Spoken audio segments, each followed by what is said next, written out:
Hey guys, Mr. Happy here with another video on Destiny. Unfortunately, news on the game has been pretty quiet, minus a few trailers or a statement here and there in recent weeks, and as we anticipate the launch, we're really anxious to see what we're going to get our hands on. But I still do get a lot of questions from my viewers about Destiny. One of the most common ones is about the level cap, which most people are still wondering about.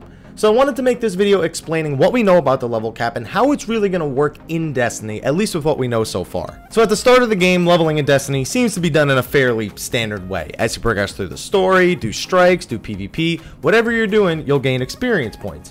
These experience points are used to help you get your character to the first major level cap, level 20. It's at this level where you'll really start obtaining your exotic gear with rare effects and really building your character into the unstoppable force that you really want him to be. However, leveling doesn't stop at 20 despite it being the game's initial level cap. After hitting level 20, you will begin taking place in a variety of endgame content. From this content, you will continue to gain experience points and stronger armor. Most importantly, armor will start containing a statistic called light.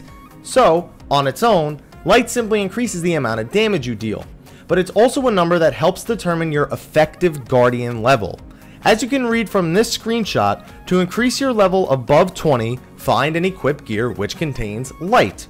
Additionally, based on the screenshot, it appears that with a light rating of 118, this Titan has achieved level 29.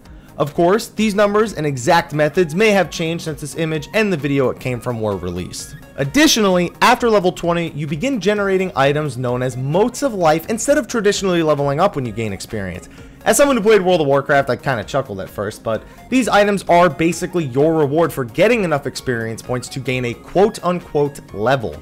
These items can then be taken to a vendor on the tower and traded for high-level gear to help you gain gear at a steady rate if you aren't having the best of luck with your strikes and raids, also to help you get into them initially. As for the maximum level you can actually achieve through light, Bungie recently reported that the maximum level is 30 currently, and you'll have to make sure you have a broad arsenal of weapons to take on the multitude of challenges associated with Nightfall events and raids. The game won't be so much about your vertical progression, and more about broadening your arsenal and deal with each and every situation. And personally, that's the kind of progression that I grew up with in RPGs, and it's the kind of progression I do enjoy. While the game is mostly accessible, there is some permanent decision making in terms of customization on items and characters, and the thrill of creating a character you enjoy playing instead of being forced into a specific archetype is a strong RPG element that I appreciate through Destiny's systems. So what do you guys think about this leveling system? Do you think it should have just been a traditional 1 through 30 without this sort of middle ground of 20 to 30 being determined on the type of gear that you have? Would you have liked to see maybe just something totally different as opposed to just a flat level cap?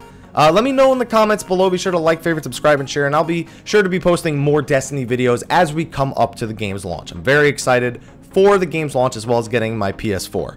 But anyway, guys, thank you for watching, and until next time, take care.